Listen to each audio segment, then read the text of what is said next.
इसमें पद जो कि सूरदास जी के लिखे हुए हैं, अब हम इनके विषय में ही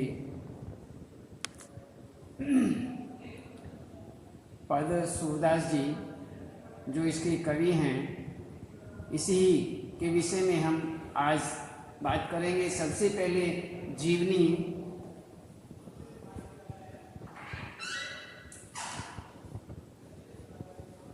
सूरदास जी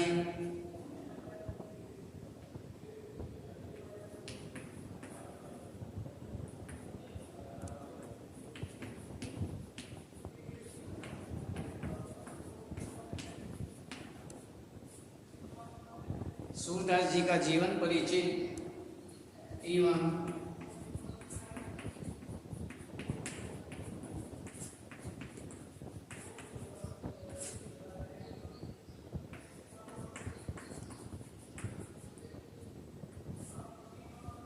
साहित्यिक परिचय।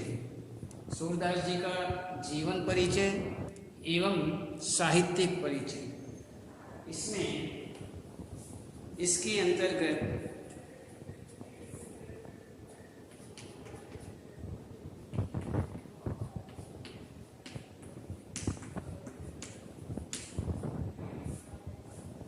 जीवन परिचय, रचनाएं,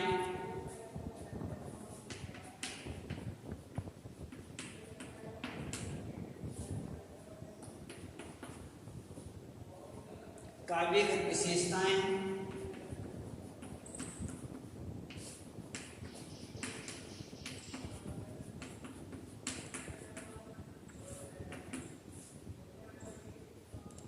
भाषा शैली,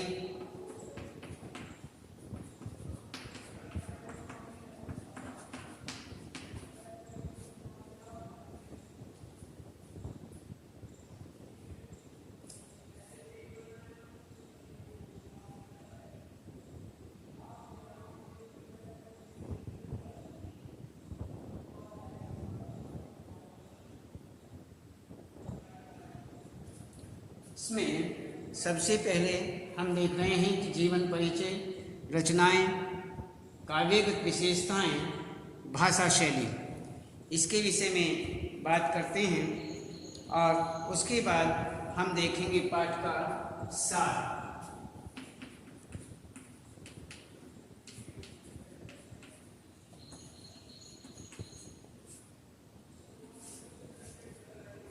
हम इसमें सबसे पहले जीवन परिचय कवि सूरदास जी हिंदी साहित्य आकाश के अनुप में प्रदीप्त नक्षत्र माने जाते हैं। श्री कृष्ण के बाल्य जीवन का सजीव वर्णन करने वाले वात्सल्य सम्राट के नाम से प्रसिद्ध इस कवि का जन्म सन 1478 में रुणकता, जिसे हम रेणुका भी कहते हैं, रुणकता क्षेत्र में हुआ था, जो मथुरा के निकट माना जाता है। मथुरा के निकट है। कुछ विद्वान इनका जन्म दिल्ली के निकट सीही नाम के गांव में मानते हैं। मथुरा में गऊ घाट पर रहते हुए इनकी भेंट वल्लभाचार्य से हुई और वल्लभाचार्य ने ही इन्हें अपने संप्रदाय में दीक्षा दी, दीक्षित किया। वल्लभाचार्य के शिष्य सूरदास जी अष्टछाप के कवियों में सर्वश्रेष्ठ थे। उन्हीं की आज्ञा से भागवत को आधार बनाकर इन्होंने पद रचना प्रारंभ की तथा मंदिर में रहते हुए स्वरचित पदों का कीर्तन करने लगे। कुछ लोग इन्हें जन्मांध मानते थे, परंतु बहुत से विद्वान इन्हें जन्मांध नहीं मानते। कहते हैं कि जन्म से अंधे थे, कि जन्म से ही अंधे थे, लेकिन बहुतेरे विद्वान जो हैं यह कहते हैं कि ये जन्म से अंधे नहीं थे। यदि ये जन्म से अंधे होते तो ये इस प्रकार इतनी बारीकी से इतना सूक्ष्म वर्णन किस प्रकार से कर सकते थे। इन्होंने इतनी बारीकी से वर्णन किया है, इतना सूक्ष्म वर्णन किया है कि उसे आँखों वाले ही वर्णन कर सकते हैं, आँखों वाले ही वर्णन कर सकते हैं। लेकिन बहुतेरे फिर भी कहते हैं कि नहीं, इन्हें ईश्वरीय जो था वरदान था, ये आशीर्वाद था ईश्वर का, और ये जन्म से ही अंधे थे। अलग अलग मत हैं। तो इसी प्रकार से यहाँ पर उनका तर्क है कि बाल्यकाल की अनुभूति किए बिना इन दृश्यों का इतना सजीव चित्रण मुश्किल है जितना सजीव चित्रण इन्होंने किया है। जीवन भर श्री कृष्ण संबंधी पदों का गायन करने वाले सूरदास ने 105 वर्ष का लंबा जीवन जिया। कृष्ण भक्ति शाखा का यह सर्वोत्कृष्ट नक्षत्र सन 1583 में अनंत आकाश में सदा के लिए विलीन हो गया। तो इसी प्रकार से यहाँ पर ये हुआ। तो ये हुआ इनका जीवन परिचय, रचनाएं। सूरदास जी इनकी उसके बाद जीवन परिचय के बाद रचनाएं कि सूरदास जी जो हैं श्री कृष्ण संबंधित 1.25 लाख पदों की रचना की। श्री कृष्ण ने ये श्री कृष्ण की सूरदास जी ने 1.25 लाख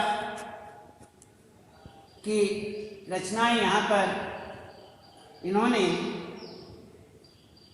इस प्रकार 1.25 लाख पदों की रचना की, जिनका आधार भागवत कथा,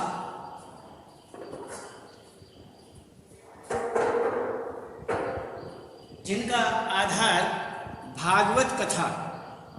यहाँ पर कहते हैं कि भागवत कथा ही थी। इन पदों में से लगभग 7,000 पद ही उपलब्ध माने जाते हैं, जिन्हें 3 प्रामाणिक ग्रंथों में संग्रह किया गया है। सूरसागर, साहित्य लहरी, सूरसारावली। इन रचनाओं में सूरसागर सर्वाधिक प्रसिद्ध माना जाता है। इसमें श्री कृष्ण की लीलाओं का वर्णन है।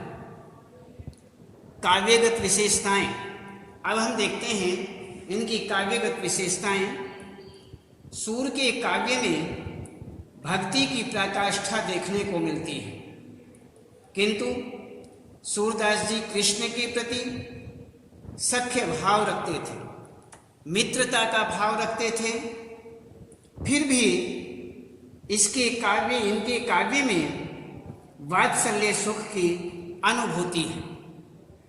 काव्य में श्रृंगार है, वियोग की पीड़ा है। श्रृंगार के वर्णन में सूरदास जी ने अन्य सभी कवियों को पीछे छोड़ दिया है।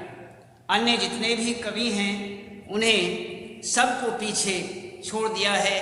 ये श्रेष्ठ माने जाते हैं, सबसे ऊपर माने जाते हैं। तो इसी प्रकार से यहाँ पर इनकी काव्यगत विशेषताएं। भाषा शैली के विषय में देखते हैं कि भाषा शैली के अंतर्गत सूर के काव्य की भाषा ब्रज भाषा मानी जाती है। ब्रज भाषा है, इसमें सहजता है, सरलता है। सरलता इतनी है कि गायक इसे अपनी ही रचना मानकर इसकी मिठास में खो जाता है। काव्य में कहीं उल्हाना है तो कहीं अपनत्व का भाव है। इस प्रकार उपमा अलंकार की छटा भी ऐसी है कि उपमेय स्वयं उपमान बन जाता है। उपमेय स्वयं उपमान बन जाता है। उपमेय सर्वोपरि दिखाई देता है। रूपर, उत्प्रेक्षा, अनुप्रास, वक्रोक्ति का सौंदर्य दर्शनीय माना जाता है। तो इसी प्रकार से यहाँ पर हम देखते हैं कि सूरदास जी का जीवन परिचय, साहित्यिक परिचय, जीवन परिचय, इनकी रचनाएं, काव्यगत विशेषताएं और भाषा शैली, ये इनका जीवन परिचय हुआ।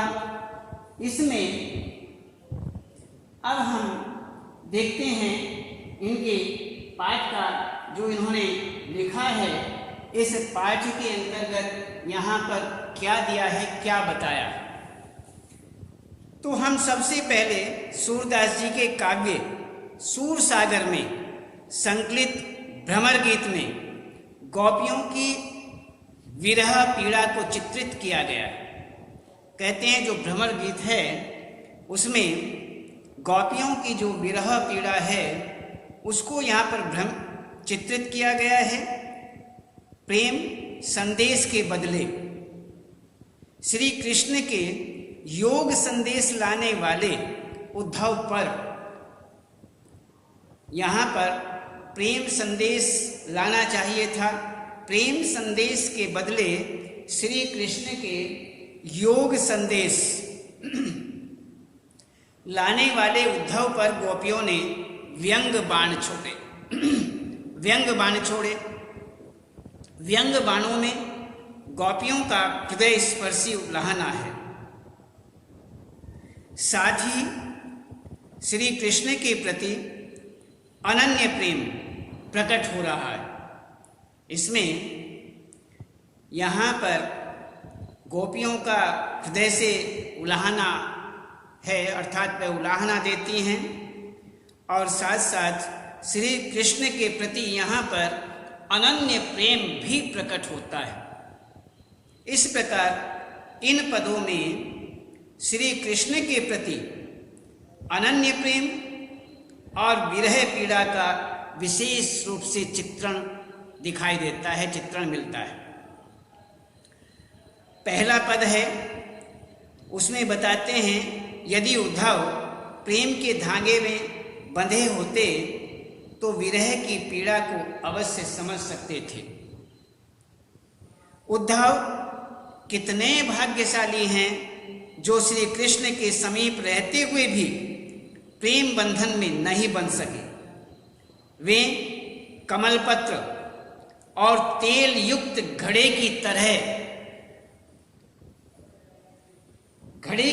ही हैं। कहते हैं जिस प्रकार से पानी में रहते हुए कमल का जो पत्ता है वह इतना चिकनाहट लिए हुए होता है कि उसके ऊपर पानी की एक बूंद भी नहीं ठहर पाती।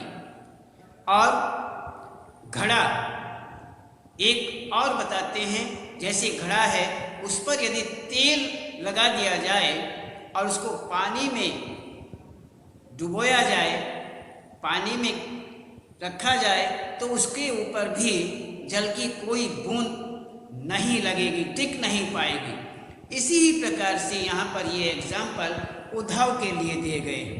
तो इसी प्रकार कहते हैं कि कमल पत्र और तेल युक्त घड़े की तरह ही रहे, जिन पर पानी ठहरता ही नहीं है। उन्होंने प्रेम नदी में अपना पैर तक नहीं डुबोया। गोपियां ही ऐसी भोली अबला हैं जो न जाने क्यों प्रेम के बंधन में वैसे ही बंधी चली गईं, जैसे गुड़ से चींटियां चिपटती चली जाती हैं। इसी प्रकार से यहाँ पर एक दूसरा पद दिया हुआ है। तो दूसरे पद में यहाँ कहते हैं कि गोपियों ने श्री कृष्ण के प्रति अपने प्रेम की गहराई को अभिव्यक्त किया। गोपियां किस प्रकार मन मसोच करके रह जाती हैं। गोपियां कहती हैं कि मन की अभिलाषाएं मन में ही रह गईं। श्री कृष्ण के आने की प्रतीक्षा में हम व्यथा को सहन कर रही थीं। अब उनके द्वारा भेजे गए योग साधना के संदेश ने हमारी पीड़ा को और बढ़ा दिया है। ऐसी दशा में कैसे धैर्य धारण किया जा सकता है? इसी प्रकार तीसरा एक पद और है। उस पद के अंतर्गत बताते हैं, गोपियों ने योग साधना के संदेश को कड़वी ककड़ी के समान बताकर श्री कृष्ण के प्रति अपने एक निष्ठ प्रेम में दृढ़ विश्वास प्रकट किया है। गोपियां हारिल की लकड़ी की तरह श्री कृष्ण को छोड़ने में अपने आप को असमर्थ बताती हैं। जिस प्रकार एक हारिल पक्षी होता है, वह अपने पंजे में एक लकड़ी को दबाए रखता है, जीवन भर दबाए रखता है, उसके मृत्यु पर्यंत तक। तो इस प्रकार से वह गोपियां भी ये कहती हैं कि जिस प्रकार हारिल का जो पक्षी है वह अपने पैर में लकड़ी को दबाए रखता है मृत्यु पर्यंत तक, उसी प्रकार से हम भी भगवान कृष्ण के प्रेम में बंधित हैं। हम भगवान कृष्ण को छोड़ना नहीं चाहते हैं, इसलिए भगवान कृष्ण हमारे प्राणों के बाद ही छूटेंगे। तो श्री कृष्ण के बिना जिया नहीं जा सकता। कहते हैं कि इस प्रकार वे कहती हैं कि श्री कृष्ण के बिना जिया नहीं जा सकता। योग साधना का यह संदेश कड़वी ककड़ी जैसा प्रतीत होता है। वह एक ऐसा रोग है जिसे हमने न कभी देखा है, न सुना है और न ही इसको हमने भोगा है। गोपियों के अनुसार योग की बातें उन्हीं के लिए उचित हो सकती हैं जिनका मन चक्री के समान चंचल अर्थात इधर उधर भटकता रहता है। तो इसी प्रकार यहाँ पर बताया गया है कि योग साधना जो है वह उसको अच्छा नहीं समझती हैं, वह केवल प्रेम मार्ग ही मानती हैं। प्रेम उन्होंने किया है, कहती हैं प्रेम हमने किया है, प्रेम हम कर रहे हैं और प्रेम ही करते रहेंगे, इसलिए हम इसको छोड़ने वाले नहीं हैं। इसी प्रकार से अब एक चौथा एक पद और है जिसमें गोपियां उलाहना देती हैं कि श्री कृष्ण तो पहले से ही चतुर और योग्य थे, उस पर भी अब राजनीति का पाठ पढ़ लिया है। इस विषय में गुरु से पढ़कर आए उद्धव और चतुर हो गए। गोपियां फिर सावधान होकर राजधर्म को याद कराती हैं। क्या कहती हैं कि पहले लोग राजनीति में रहकर प्रजा का हित करते थे। कहते हैं कि पहले जो लोग थे वो राजनीति में रहते थे और राजनीति में रह करके लोगों का हित करते थे, और इस प्रकार अब तो वे स्वामी ही अन्याय करने लगे हैं। जो राजनीति में रह करके पहले लोगों का हित किया करते थे, तो आज गोपियां बता रही हैं कि आज की वो स्थिति है कि वह स्वामी ही जो राजनीति में रह करके लोगों का हित किया करते थे, अच्छा किया करते थे, आज वही लोगों का राजनीति में रह करके अच्छा नहीं कर रहे हैं, उनके साथ अन्याय कर रहे हैं, अन्याय के पथ पर चल रहे हैं। तो वे स्वयं ही अन्याय हो गए हैं। राजधर्म के अनुसार प्रजा को सताना नहीं चाहिए। राजधर्म कहता है, राजनीति के आधार पर यदि हम देखें तो राजधर्म कहता है कि लोगों को, अपनी प्रजा को कभी भी सताना नहीं चाहिए। तो इसमें यही कहा गया है कि राजनीति में आकर के कभी भी लोगों को सताना नहीं चाहिए। तो आज हमने आपको यही बताया कि इसका जीवन परिचय, सूरदास जी का जीवन परिचय, रचनाएं, काव्यगत विशेषताएं और जीवन परिचय, रचनाएं, काव्यगत विशेषताएं, भाषा शैली और इसके बाद पाठ का सारांश। तो इसमें इस को आज ये और उसके बाद हम आपको और आगे बताएंगे। आज केवल ये इतना ही, इसको आप ध्यान से करेंगे और उसके बाद हम आपको और आगे बताएंगे। आज केवल यहाँ तक।